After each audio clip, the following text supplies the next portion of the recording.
વૈષ્ણવો જય જય શ્રી ગોકલેશ। આજે કીર્તનમાં વ્રજ કે આંગણ માચો હિંદોરો એ કીર્તન ગુંજમાં નંબર 1863 છે, તે લઈશું। ગઈકાલે સત્સંગમાં આપણે જોયું કે કુમારિકાઓ શ્રી યમુનાજીના જલમાં વસ્ત્રહીન થઈને સ્નાન કરે છે, તેથી મર્યાદા માર્ગની દ્રષ્ટિએ 4 દોષ થયા। પણ ભક્તિ માર્ગમાં તો આ બધા દોષો, મર્યાદા માર્ગના જે દોષો છે, ભક્તિ માર્ગમાં ગુણો છે, અને એ બધી વસ્તુ આપણે ગઈકાલે સુબોધિનીજીના આધારે સમજ્યા। હવે આપણે કીર્તન શ્રવણ કરીને પછી આગળની સુબોધિનીજી લઈશું। ब्रज के आंगन माच्यो हिंडोरो ब्रज के आंगन माच्यो ब्रज के आंगन माच्यो हिंडोरो ब्रज के आंगन माच्यो हिंडोरो ब्रज के आंगन माच्यो सूर ब्रह्मादिक कौतुक भूले शंकर तांडव नाच्यो हिंडोरो ब्रज के आंगन माच्यो सुख सनकादिक नारद मुनिवर सब मिली देखनी आए नंद कुमार झूलत देखो निरखी नैन सुख पाए हिंडोरे ब्रज के आंगन माच्यो ब्रज के आंगन माच्यो हिंडोरो ब्रज के आंगन माच्यो हिंडोरो ब्रज के आंगन माच्यो गोकुल वधु जरुखा जाकती आपुनो शरभसु वारे परमानंद दास को ठाकुर परमानंद दास को ठाकुर चित चोर्यो इही कारी हिंडोरे ब्रज के आंगन माच्यो ब्रज के आंगन माच्यो हिंडोरो ब्रज के आंगन माच्यो हिंडोरो ब्रज के आंगन माच्यो।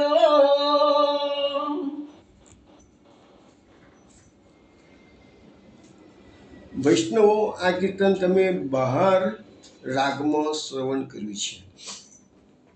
પરમાનંદાસજી આ કીર્તન આપણને જણાવે છે કે હિંડોરો માઈ વ્રજ કે આંગન માચ્યું।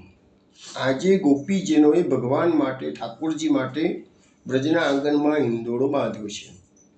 સૂર બ્રહ્માદિક કૌતુક ભૂલે, સૂર એટલે દેવો ને બ્રહ્માદિ દેવો પણ આ જોઈને, આ આશ્ચર્ય જોઈને ભૂલા પડી ગયા છે કે આ શું કહે પછી બાજી કે છે।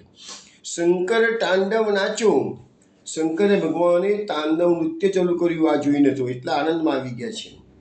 સુખ સનકાદિક નારદ મુનિવર સબ મિલી દેખની આય. હવે ધીરે ધીરે અંતરિક્ષમાં બધા દેવોને ખબર પડવા મળી.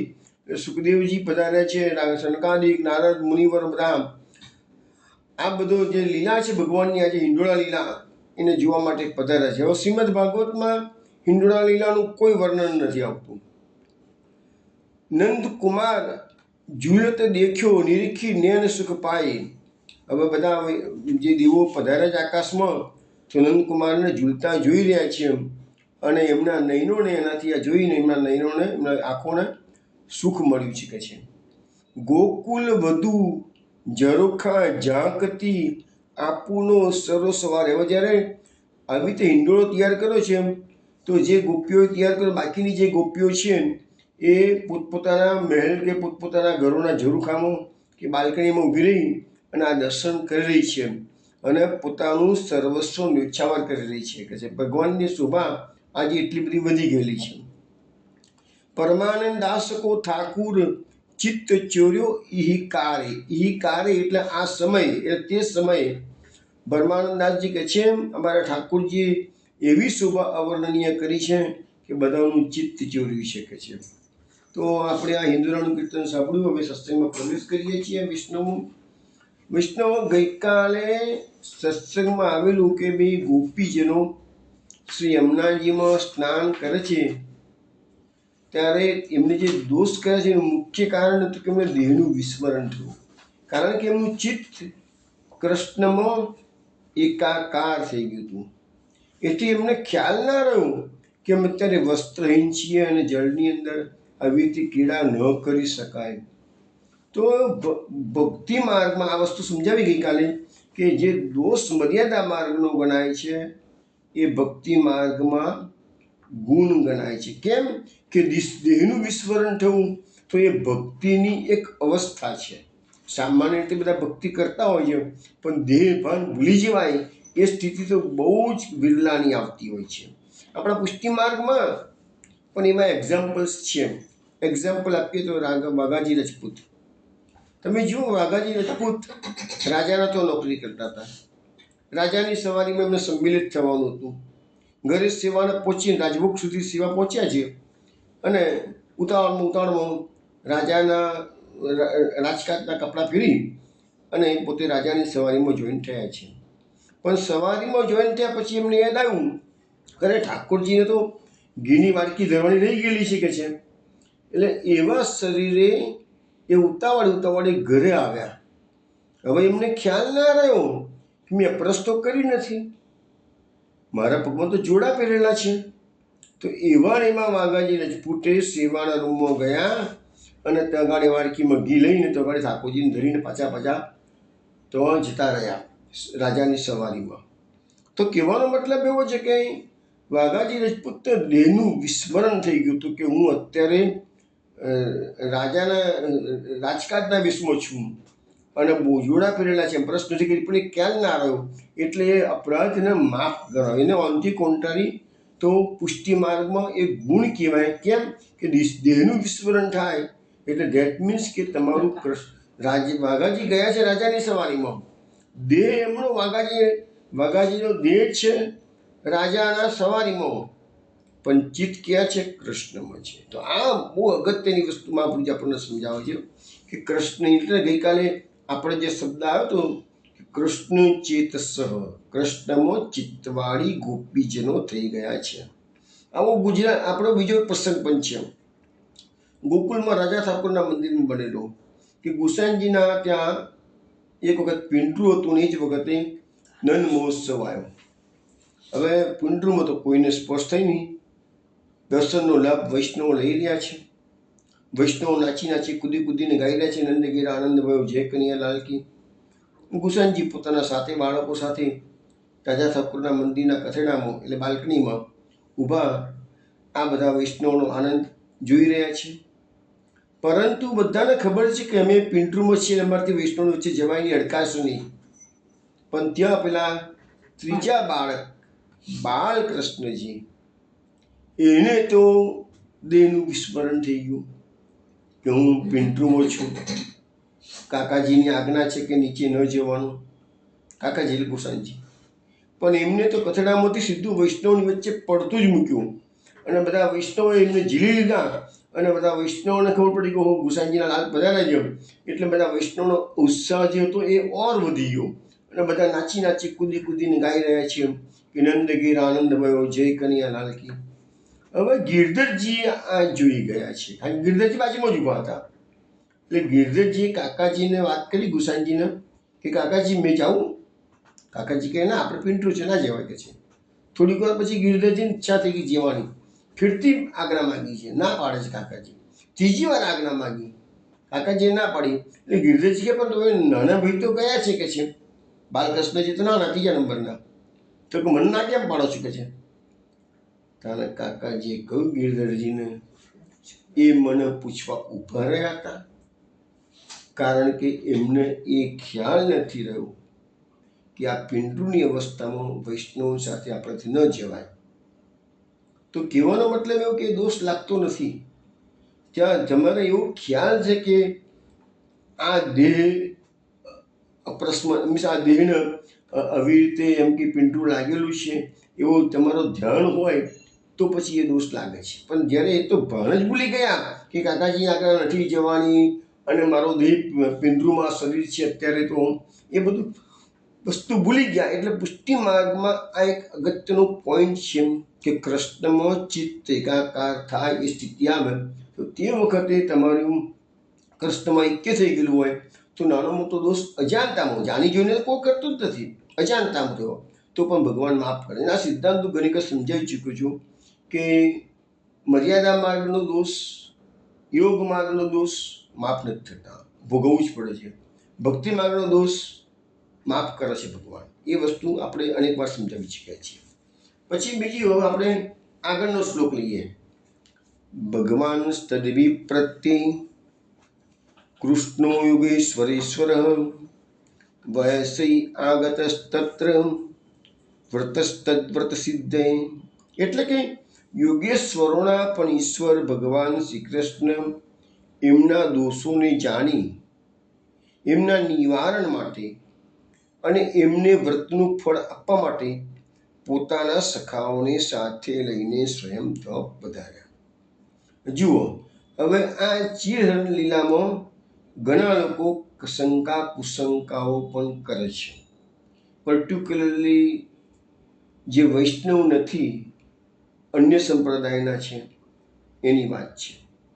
વર્ષો પહેલાં ગીતા પ્રેસ ગોરખપુર નવું જ્યારે ચાલુ કર્યું હતું તો મને ખબર છે જયદેવ ગોયંકા અને હનુમાન પ્રસાદ પોદ્દાર એ બંને ભેગા થઈને ચાલુ કરેલું. બંને મહાન સંત જેવા પ્રકૃતિના મહાપુરુષો હતા. અને આ બધી એમનોની જે વાત હું કરું છું 1928 કે 1930ની આ વાત છે કે છે. તો અમે ગીતા પ્રેસ ચાલુ કર્યું એટલે વાર્ષિક એક અંક બહાર પડતો હતો.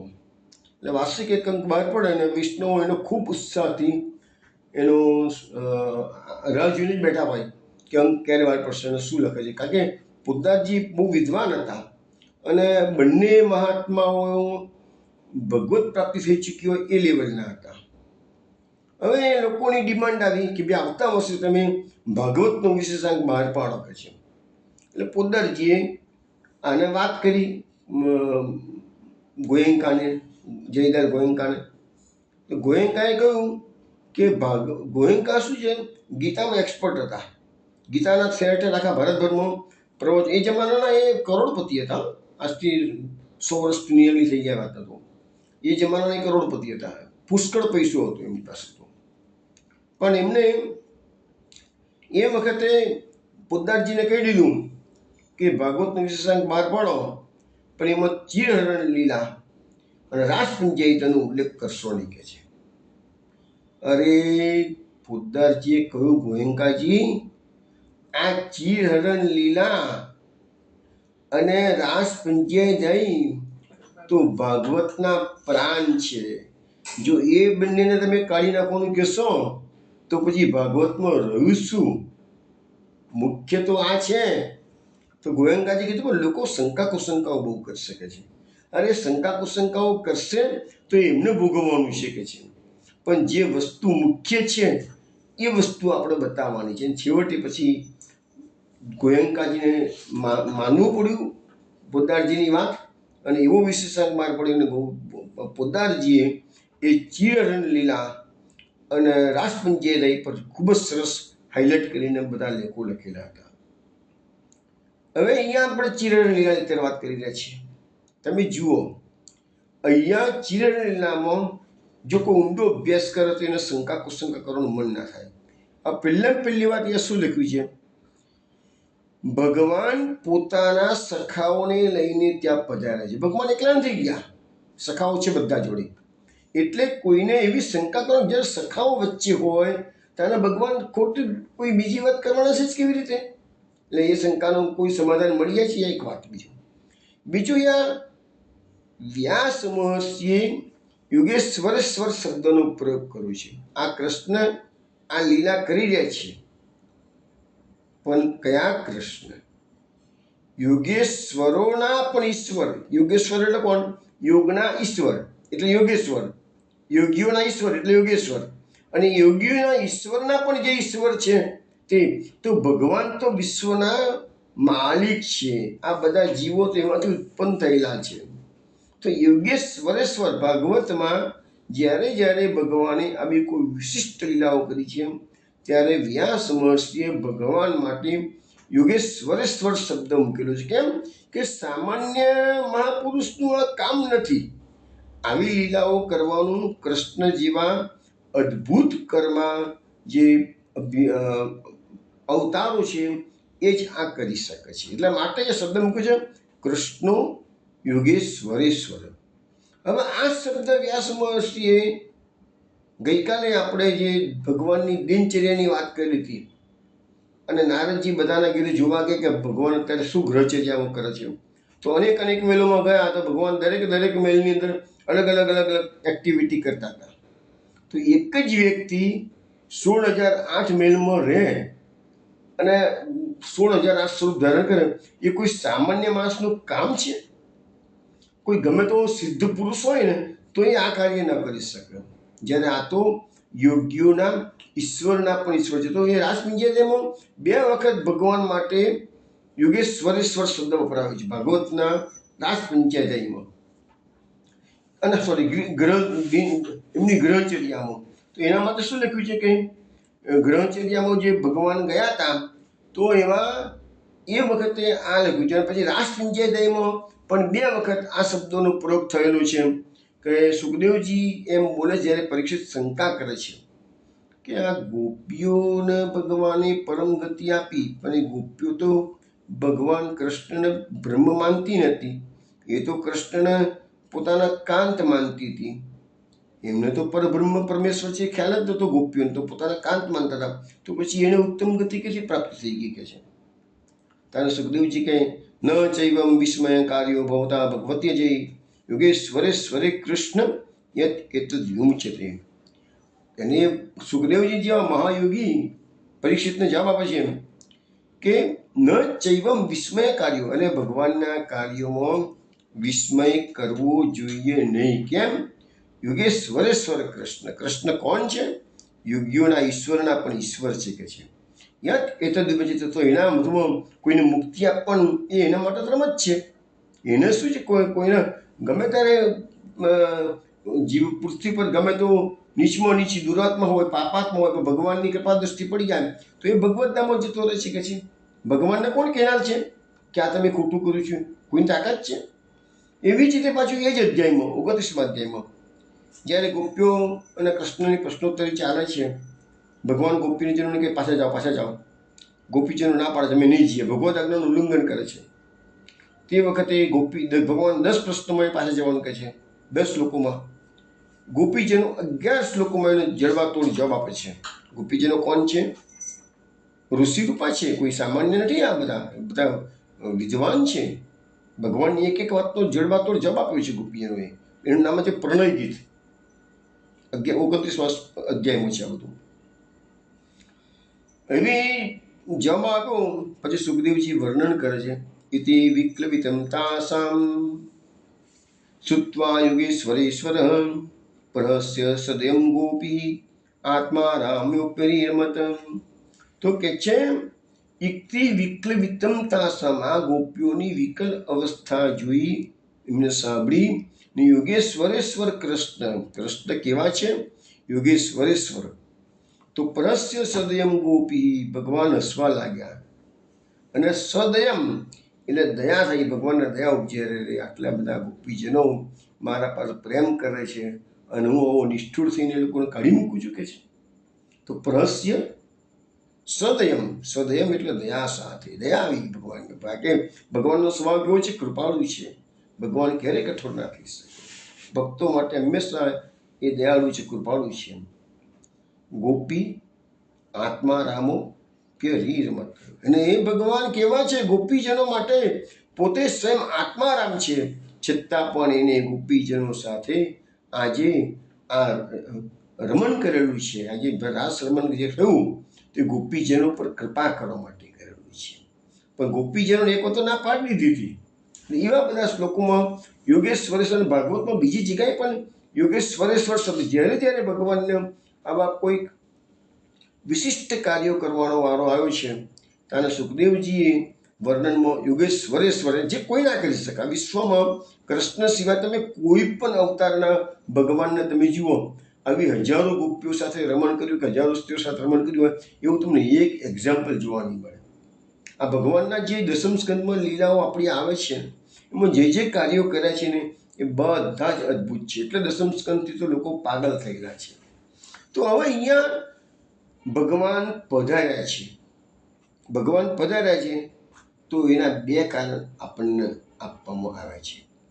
એક તો ગોપીજનોએ જે દોષ કર્યો છે એનું નિવારણ કરવાનું છે. પહેલું કારણ ભાગવત આપણને જણાવે છે, દોષોના નિવારણ માટે. અને બીજું કારણ એને આપે છે કે વ્રતનું ફળ આપવાનું. અને તમે કોઈ પણ સત્કાર્ય કરશો એટલે એનું ફળ તમને મળે. જેવી રીતે દુષ્કર્મનું ફળ બી મળે છે, એ સત્કર્મનું પણ ફળ મળે છે, ભક્તિનું પણ ફળ મળે છે. જેટલી ભક્તિ કરશો એટલું બધું ભગવાનને ઘેર નોટિંગ થાય છે. કે આપણા હૃદયમાં અંતર્યામી બેઠેલું છે, એ અંતર્યામી બધું નોટિંગ કર્યા જ કરે છે. એટલે જેટલા કર્મો કરો, મનમાં વિચારો કરો, ગમે તે ખાનગીમાં કામ કરો, બધું નોટિંગ થાય છે. એટલે એનું ફળ તો મળવાનું. સારું કે ખરા, ફળ મળે જ છે. તો અહીંયા ગોપીજનોના જળમાં જે દોષ થયા એ દૂર કરવા માટે ભગવાન કૃપા કરી કે બિચારા ગમે તેમ મારા જીવો છે કે છે, મારા માટે તપ કરી રહ્યા છે. ભલે દોષ કર્યા છે તો મારા માટે તપ કરે છે ને, એટલે દોષને દૂર કરવા પડશે, પછી એને ફળ આપવાનું છે કે છે. ભગવાન એક કાર્યક્રમ મેં ઘણી વખત કીધું છે, દોષ ત્યાજન સત્તો. ભગવાન કેવા છે? ભગવાન પોતાના ભગવાનનું નામ, ભગવાનનું સ્મરણ, એનામાં એટલી તાકાત છે કે વૈષ્ણવોના દોષ દૂર. મહાપ્રભુજી કહે છે દોષ ત્યાજન શક્તિ. ભગવાનમાં દોષોનો ત્યાગ કરાવવાની શક્તિ છે કે છે. મહાપ્રભુજી સુબોધની જેમ કહે છે, કુમારિકાઓના અપરાધને જાણીને તે અપરાધની નિવૃત્તિ કરવા માટે ભગવાન પધાર્યા. એટલે દોષોને દૂર કરવા પધાર્યા. કારણ શ્રી કૃષ્ણ સ્ત્રીઓના હિતકારી છે. ભગવાનને આ ગોપીજનો બહુ વાલા છે. એ આગળ જોઈશું કેમ વાલા છે. કુમારિકાઓના દોષની નિવૃત્તિ કરવી જ જોઈ શકે છે. એટલે અંતસ્થિત અંતરના દોષો દૂર કરવાનું સામર્થ્ય પણ ભગવાનમાં છે, તે બતાવવા યોગેશ્વરેશ્વર શબ્દ વાપરે છે. હવે ભગવાન તો કુમારિકાઓના બહારના અને અંતઃકરણના બંને દોષો દૂર કરી શકે છે. તો અંતઃકરણના દોષો હવે એ શું બતાવે છે આ ભાગવતમાં, મહાપ્રભુ સુબોધનીમાં, કે યોગેશ્વરો જે છે એ યોગની શક્તિથી અંદર પ્રવેશ કરી અને દોષ દૂર કરે છે. અંતઃકરણનો તમારો દોષ હોય અને કોઈ મહાપુરુષની તમારા પર કૃપા થઈ જાય તો તમારા હૃદયમાં પ્રવેશ કરીને દૂર કરે છે. પણ ભગવાન તો યોગેશ્વરોના પણ ઈશ્વર છે, એટલે એમને આ દોષ દૂર કરવા ગોપીજનોના અંદર પ્રવેશ કરવાની જરૂર નથી, બહાર રહીને જ દોષો દૂર કરશે. કે યોગેશ્વરેશ્વર છે કે છે. એ મહાપ્રભુજી આપણને સમજાવે છે. શ્રી ગુસાઈજી ટિપ્પણીમાં આ વસ્તુનું બહુ બીજી રીતે વિશ્લેષણ કરેલું છે. તો સૃષ્ટિનું સર્જન કરતા ભગવાન કેટલાક જીવોને પુરુષ પ્રકૃતિવાળા અને કેટલાકને સ્ત્રી પ્રકૃતિવાળા સર્જ્યા છે.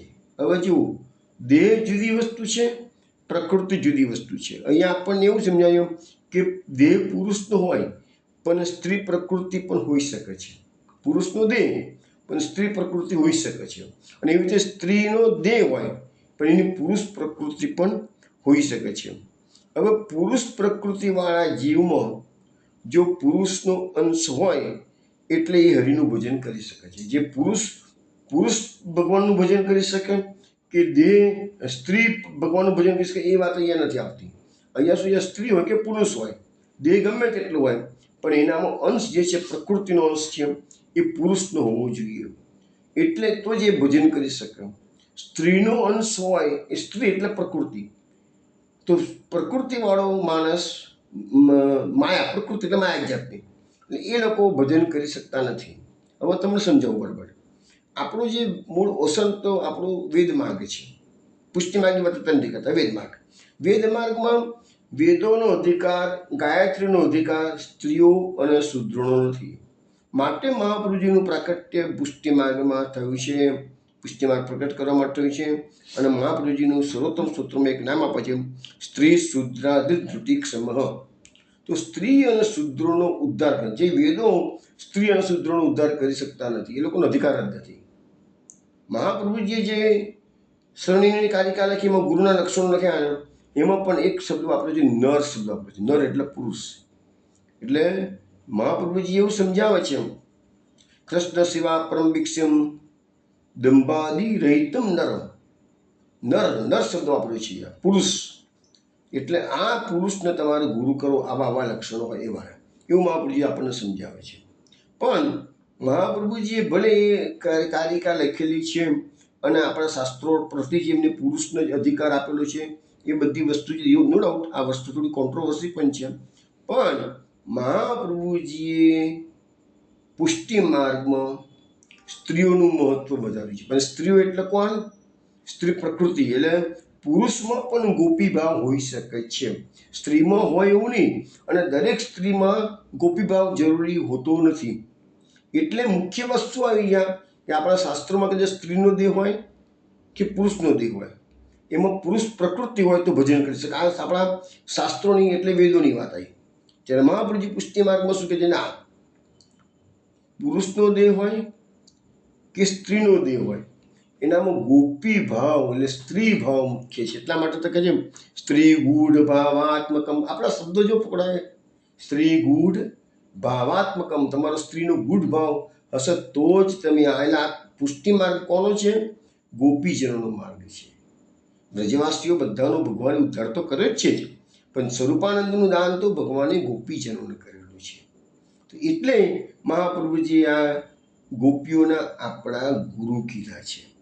એટલે હવે ખ્યાલ આવી ગયો ને તમને બધાને કે ભાઈ દેહની ઇમ્પોર્ટન્સ નથી, ભાવની ઇમ્પોર્ટન્સ છે. એટલે પુરુષમાં એને અમે નાગરીદાસના પ્રસંગો મેં તમને કહેલા છે. નાગરીદાસ કિશન કરતા રાજા હતા, પણ ગોપી વેશ ધારણ કરીને વૃંદાવનમાં વાસ કરતા હતા. ભાવ જ એમ કે હું કૃષ્ણની ગોપી છું, ભાવ જ એ પ્રકારનો આવતો હતો. આગળ જઈએ.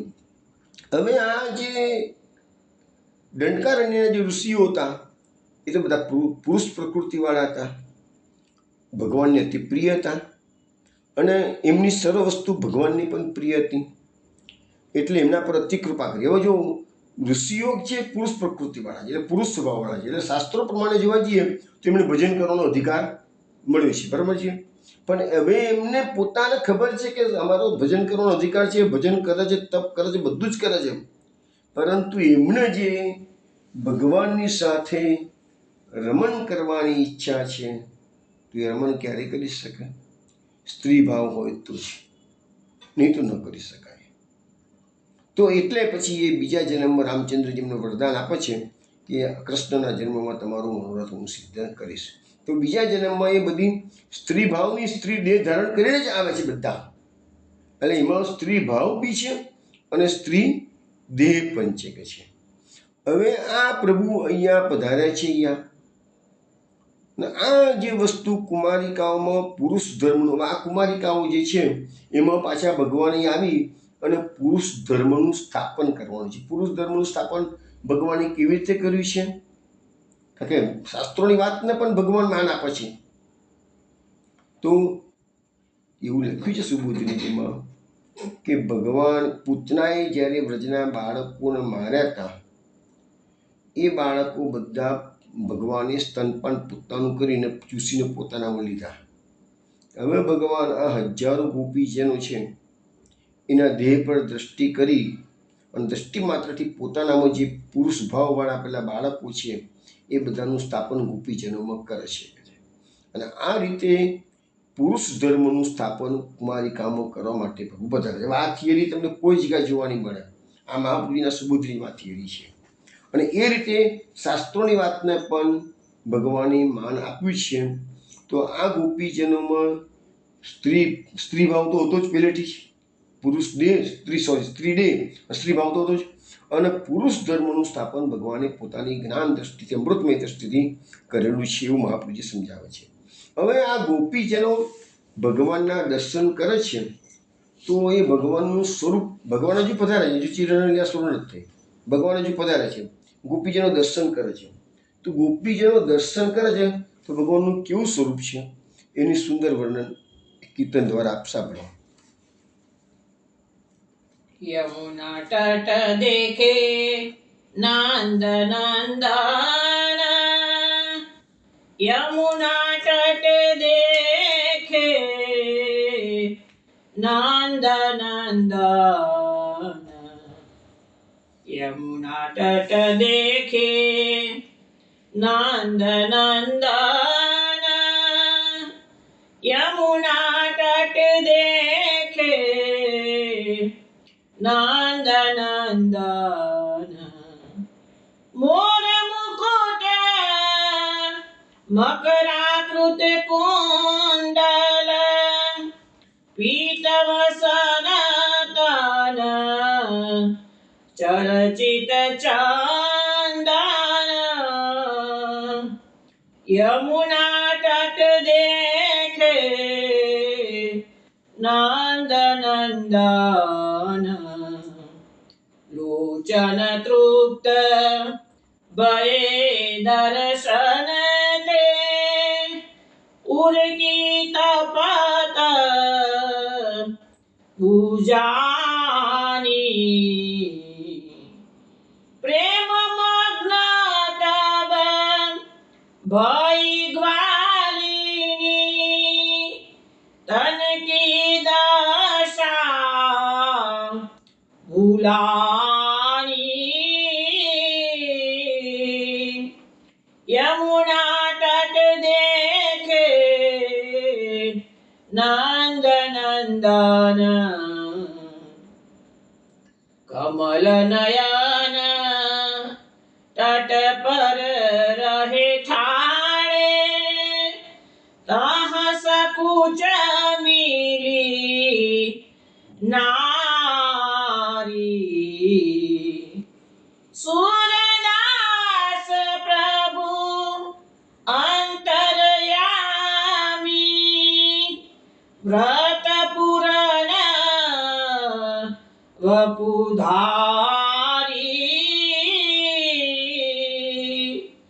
યમુના તટ દેખે નંદ નંદન, યમુના તટ દેખે નંદ નંદન, યમુના તટ દેખે નંદ નંદન. વૈષ્ણવ આ કીર્તન આપે રામકલીમાં શ્રવણ કર્યું છે. સુરદાસજી વર્ણન કરતા કે છે કે ગોપીજનોએ જોયું કે પ્રભુ પધારે છે યમુના તટે પર. તો કેવા દર્શન ગોપીજનો થયા છે?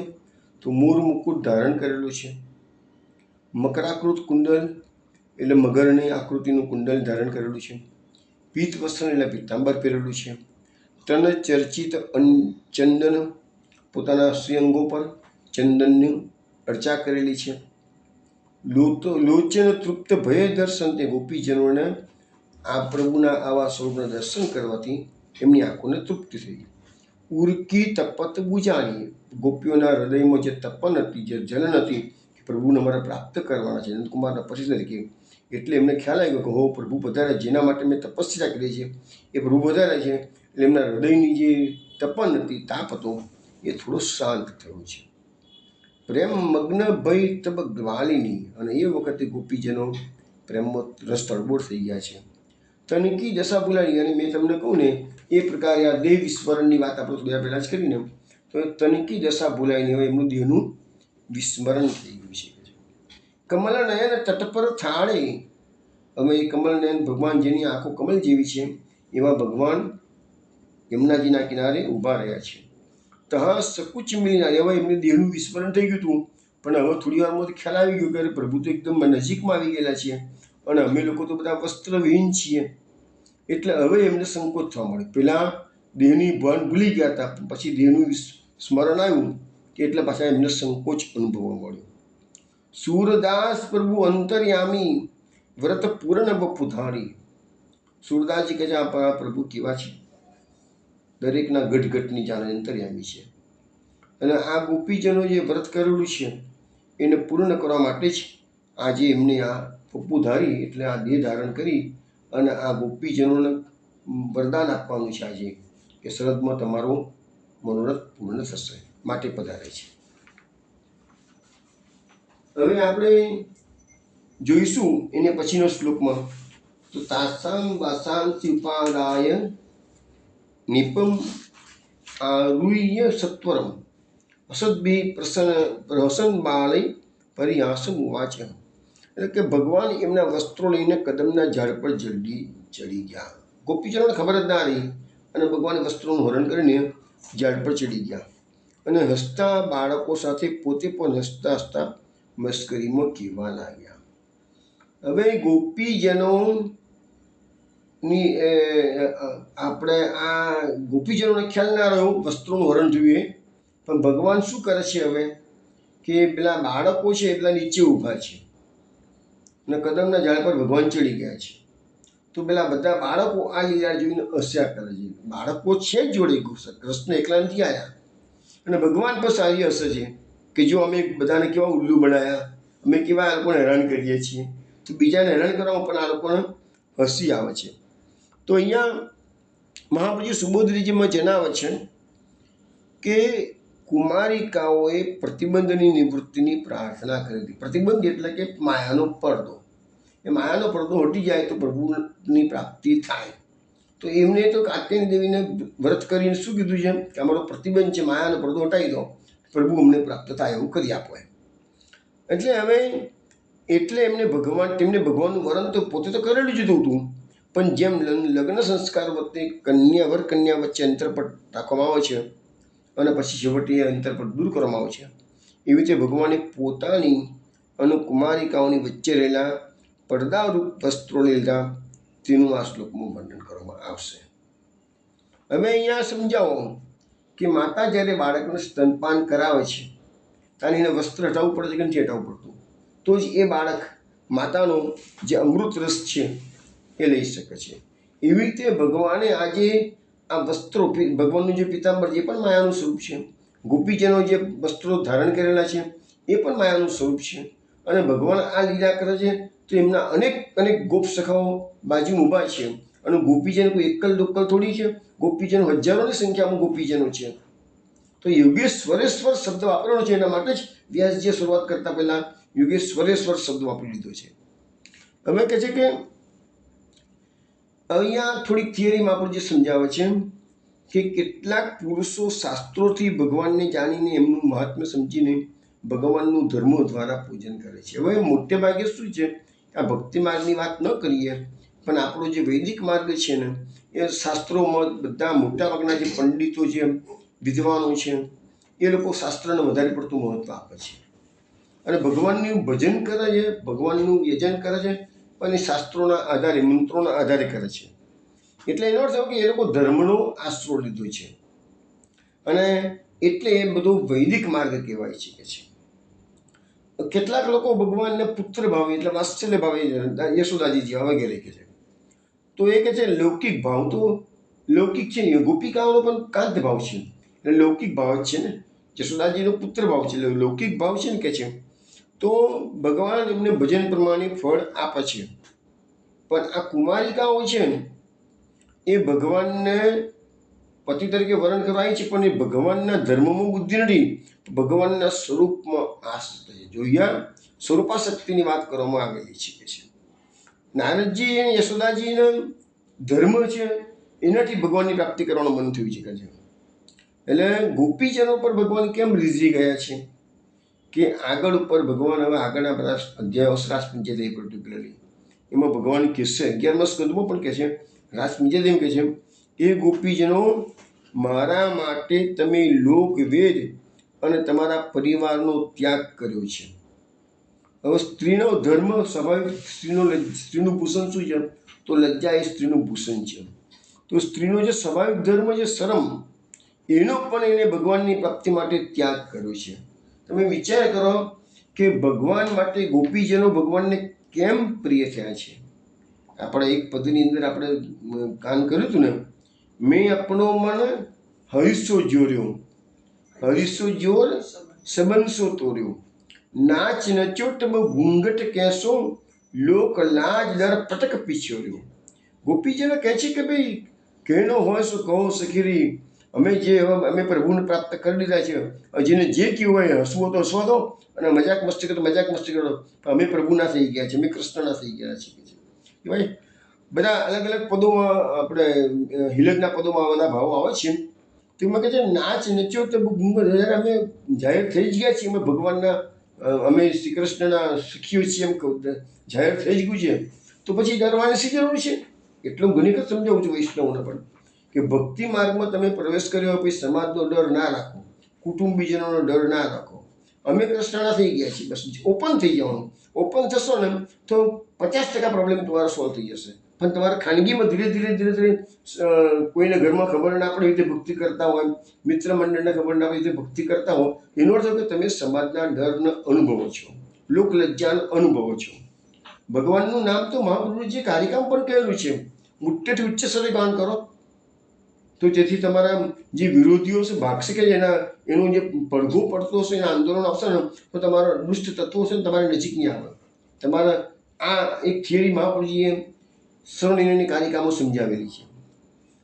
એટલે કહેવામાં આવે છે કે ગોપિકાઓએ બધી મર્યાદાઓનો પણ ત્યાગ કર્યો ભગવાનની પ્રાપ્તિ માટે. એટલે આપણો માર્ગ કેવો કહે છે? લોક વેદાતીત માર્ગ છે આપણો. પરમાનંદ વેદ સાગર કી મર્યાદા ગઈ તૂટ. આ માર્ગમાં જેને પ્રવેશ કરવો અને પ્રભુ પ્રાપ્તિ કરવી હશે તેને બધી મર્યાદાઓ, આમ તો સામાન્ય રીતે ધર્મ છે ને એ મર્યાદાઓ મૂકે છે, એ વૈદિક ધર્મ છે. પણ જ્યારે પુષ્ટિ માર્ગમાં પ્રભુની પ્રાપ્તિ માટે લૌકિક વૈદિકથી પર થવાનું છે. લોકલજ્જાનો પણ ત્યાગ કરો. તમારા કુટુંબીજનો હોય તમને અટકાવતા હોય તો પણ તમે કહી દો કે અમે કૃષ્ણના થઈ ગયેલા છીએ. આ માર્ગ આપણને આ રીતે સમજાવીએ. ગોપીજનો ભગવાનને પ્રિય કેમ થયા છે? તો અહીંયા બતાવવામાં આવે છે, સુબોધીજી બતાવ્યું છે કે કુમારિકાઓએ લોકવેદની બધી મર્યાદાઓ તજી ભગવાનનું ભજન કર્યું હતું. અને ભગવાને એમને માટે પોતાની બધી મર્યાદાઓ ભગવાને પણ પોતાની બધી ગોપીજનો તો મર્યાદાઓ ત્યાગ કરી, પણ ભગવાને પણ બધી મર્યાદાઓ તજી લીધી. કારણ કે ભગવાને સ્વમુખે ગીતાજીમાં કહ્યું છે એ યથા મામ પ્રપદ્યન્તે તાન તથૈવ ભજામ્યમ. હવે કોઈ કહે છે કે ભાઈ ભગવાને કઈ મર્યાદાનો ત્યાગ કર્યો? તો કે છે કે ભગવાન કેવા છે? આત્મારામ છે. તો ભગવાન આત્મારામ હોવા છતાં પણ ગોપીઓને સ્વરૂપાનંદનું દાન કરવા, ગોપીઓને સુખ આપવા, ગોપીઓ સાથે રમણ કરે છે. ભગવાનને આત્મારામ છે, પોતાના આત્મામાં જ રમણ કરે છે. તે આજે બહાર ગોપીજનો સાથે રમણ કરે છે. ભગવાને પોતાના મર્યાદાનો ત્યાગ કર્યો છે એમ અહીંયા જણાવવામાં છે.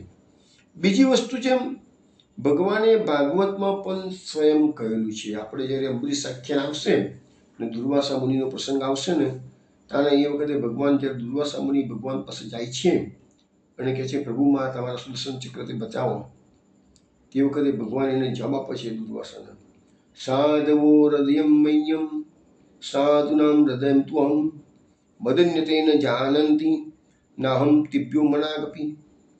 હે દુર્વાસા કે ઋષિ, સાધુ લોકો એ મારું હૃદય છે અને સાધુનું હૃદય હું છું કે છે.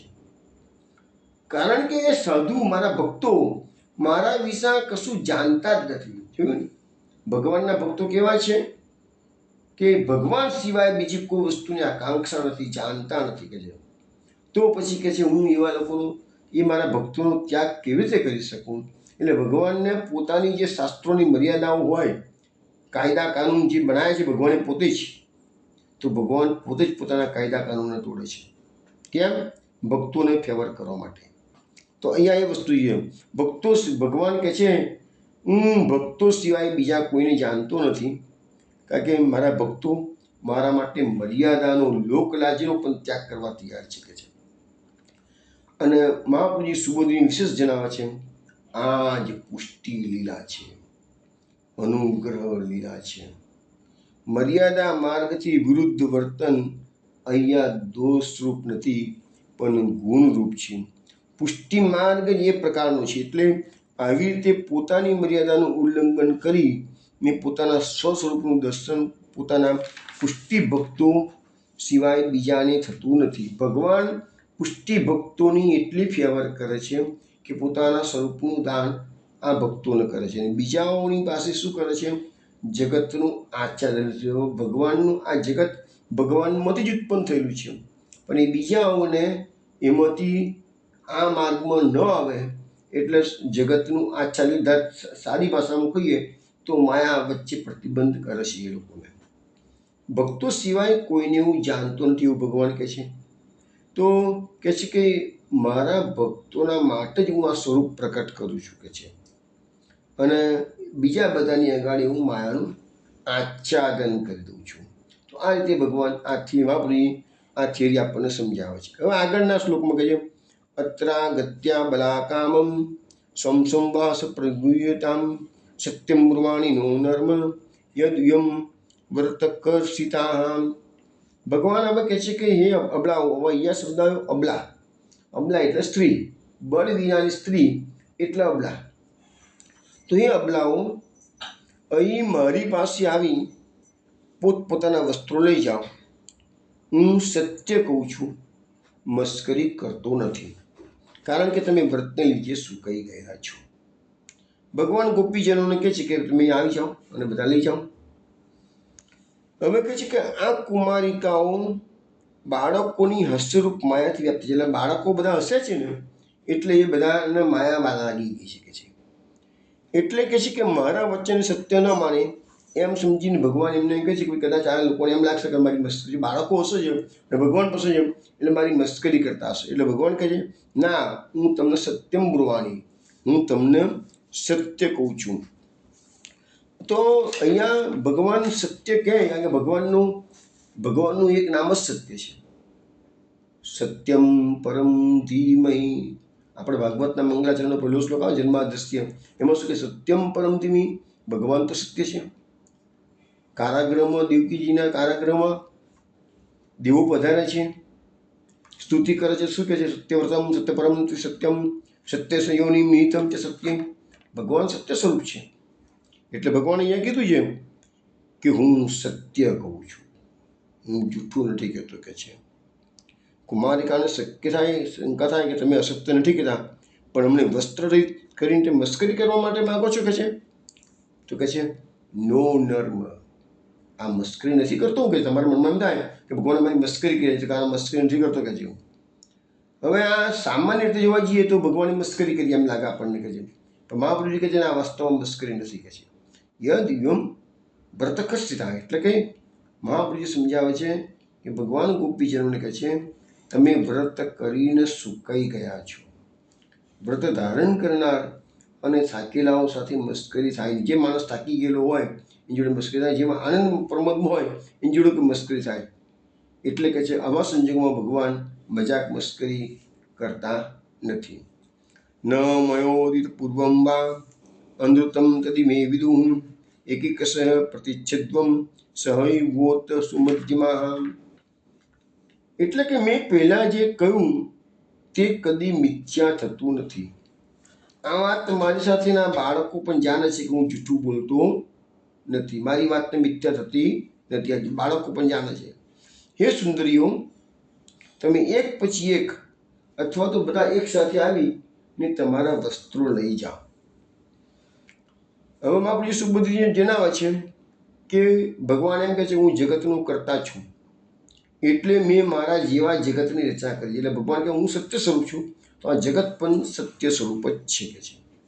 અને મેં આ જગતમાં કદી અસત્ય વસ્તુ ઉત્પન્ન કરી નથી. અને એ વાત આ આદિદેવી ઋષિઓ પણ સાક્ષી છે અને જાણે છે કે છે. તો તમને શંકા થાય છે, વસ્ત્રો લઈ જવાની વિધિ કહેવામાં આવે છે કે એક આવીને પોતાના વસ્ત્રો લઈ જાઓ. એક જુદા આવવાથી દરેકનો ભોગ થઈ શકશે. અથવા તમે ઈર્ષારહિત અને પરમ ભક્ત હો તો એક સાથે આવીને વસ્ત્રો લઈ જાઓ. આ એક સાથે આવવાનો પક્ષ વધારે સારો છે. અહીં શંકા થાય કે ભગવાન આ અયોગ્ય કાર્ય કરવાનો ઉપદેશ ક્યાં આપે છે? તો કહે છે કે જે કુમારિકાઓ સુમધ્યમાં છે, એટલે કે શુદ્ધ અંતઃકરણવાળી છે. ભગવાને એમને પૂર્ણ જ્ઞાન દ્રષ્ટિથી જોયા છે, તેથી તેઓ સર્વ પ્રકારે સ્વભાવરૂપ બની ગયા. ભગવાને આ પ્રમાણે કહ્યું, છતાં કુમારિકાઓ જન્મથી બહાર આવી નથી. હવે અહીંયા એક વસ્તુ આપણને મહાભારત સમજાવે છે કે ગાંધારી અને દુર્યોધનનો પ્રસંગ મહાભારતમાં જાણીતો છે. ગાંધારીએ કાયમ માટે આખી જિંદગી પોતાની આંખે પાટા બાંધ્યા હતા અને શંકર ભગવાનની ભક્ત હતી. જ્યારે મહાભારતનું યુદ્ધ થયું અને દુર્યોધને આશીર્વાદ માગ્યા છે, અને ગાંધારીએ પોતાના પુત્ર પ્રેમના અધીન થઈને કહ્યું કે કાલે સવારે ગંગાજીમાં સ્નાન કરી તું જન્મ્યો છું, તને જે સ્થિતિમાં તું એ સ્થિતિમાં મારી સામે આવજે.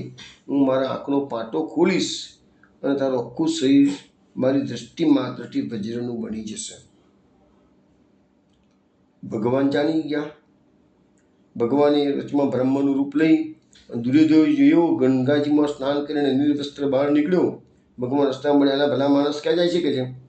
તો કે મારી માતાજીને મળવા જોઈએ. હોય આવડો મોટો થયો તો માતાજી જોડે આ અવસ્થા મળતા શ્રમ નથી આવતી કે છે? તો કે હું શું થઈ જાય કે છે? માતાની જોડે જવાય તો બાળક છું તું.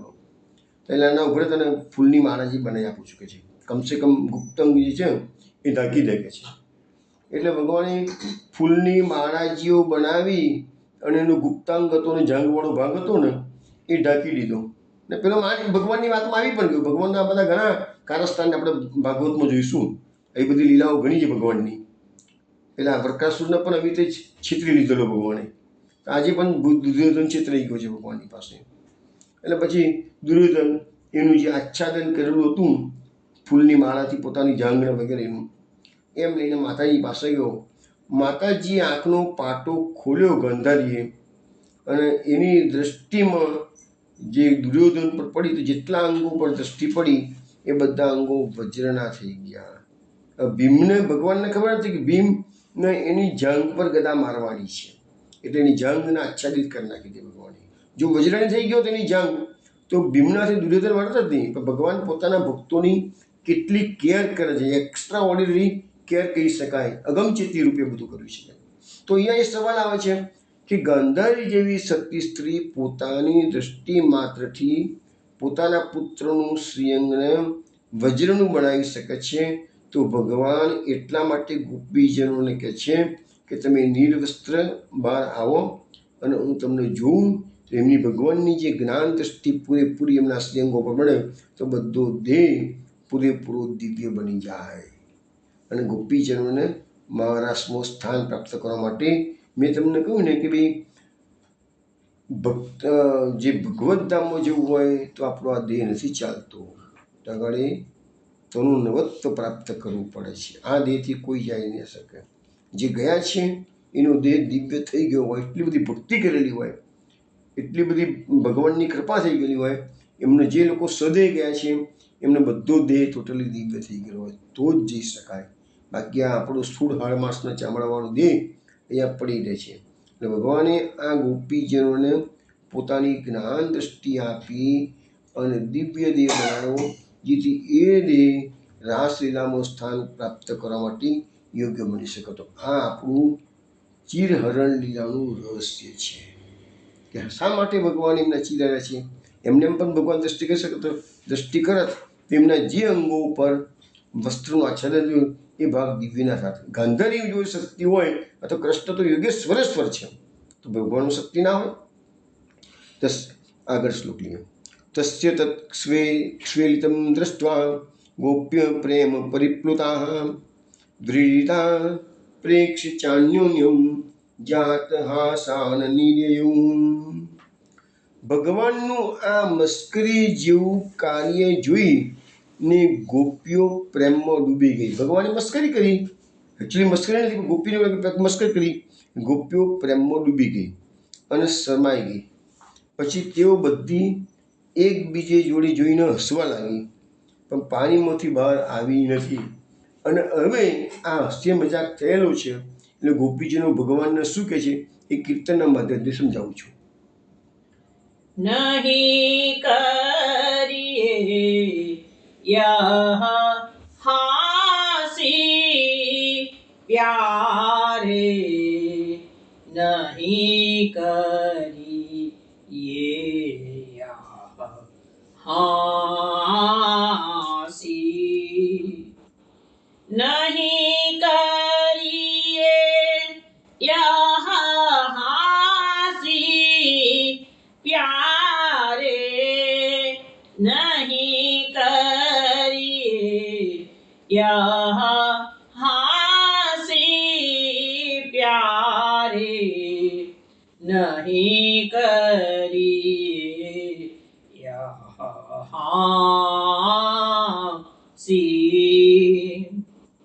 દીજે ચીર જાય ગ્રહ કો સબ, દીજે ચીર જાય ગ્રહ को सब, हम तो तुम्हारी दासी प्यारे, नहीं करिए यह हासी प्यारे, नहीं करिए यह हासी.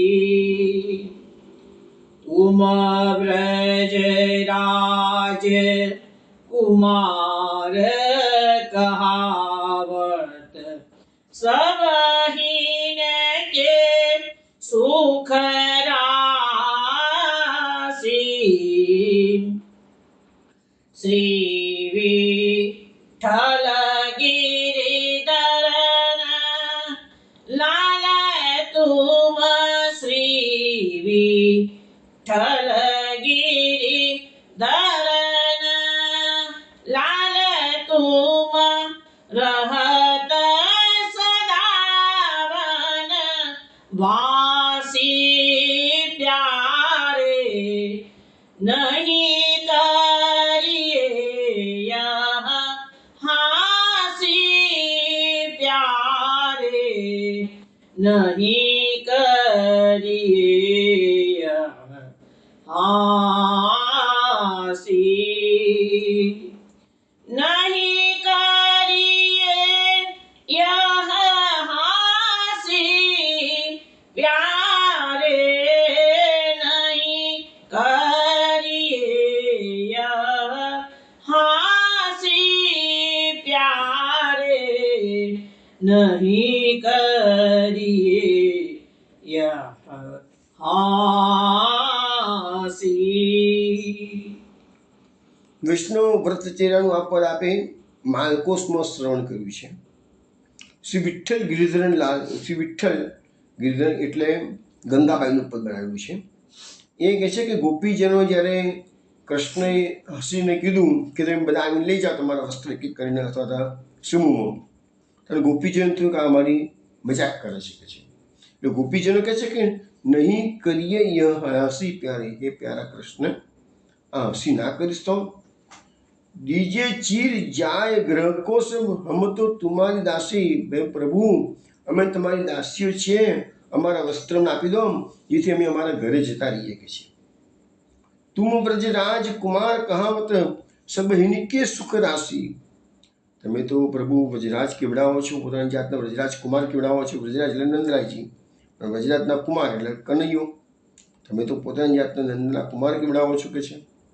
સબહીન કે સુખ રાશિ, બધાનું સુખ આપવા માટે તો તમારો અવતાર છે કે જે બધાનું સુખનો, તમે સુખનો ભંડાર છો, બધાનું સુખ વાંટો છો. તો અમને પણ હવે અત્યારે સુખની જરૂર છે અને અમારા વસ્ત્રો આપી દો, કારણ કે અમે આ ઠંડીમાં ઠઠરીએ છીએ કે છે. શ્રી વિઠ્ઠલ ગિરિધરન લાલ તુમ રહત સદા વનવાસી. ગંગાબાઈ કહે છે પ્રભુને કે આ ગોપીજનો કહે છે કે તમે તો સદાય વનવાસી છો, એટલે આખો દાડો તમે તો અહીંયા વનમાં આવી ગયા છો, તો વનમાં રહેશો તમને વાંધો નહીં, પણ અમે તો સ્નાન કરવા આવીએ છીએ, અમારા ઘરના કામ કેટલાય કરવાના છે કે છે. અમારે તો ઘેર પાછા જવું જ પડશે કે નહીં ચાલે, તમે બહુ લેટ કરશો ને તો અમને ઠપકો મળશે કે છે. એટલે તમે વનવાસી છો અને અમે તો ઘરવાસી છીએ, એટલે અમને જવાની પરમિશન આપો, અમારા વસ્ત્રો આપો. એવી રીતે ભાવ આપણને ગંગાબાઈ સમજાવી રહ્યા છે. હવે આપણે એક શ્લોક લઈ લઈએ છીએ. તો આ જે શ્લોક કીધો ને કે ગોપીજનો ભગવાનના પ્રેમમાં ડૂબી ગઈ છે અને એક બે સમય જોઈને હસવા લાગી છે, પણ પાણીમાંથી બહાર આવતી નથી, કારણ કે પાણીમાંથી બહાર આવો તો એમને લજ્જા નડે છે. ભગવાનને કોઈ પણ સંજોગોમાં ભક્તિની લજ્જાનો ત્યાગ કરાવવાનો છે. એટલે એ હવે એના માટે મહાપુરુષે શું આપણને આ શ્લોકના સુબોધની કહે છે એ વાત કાલ રાત્રે આપણે હવે 8 વાગે કરીશું. ત્યાં સુધી જય જય શ્રી ગોકુલેશ.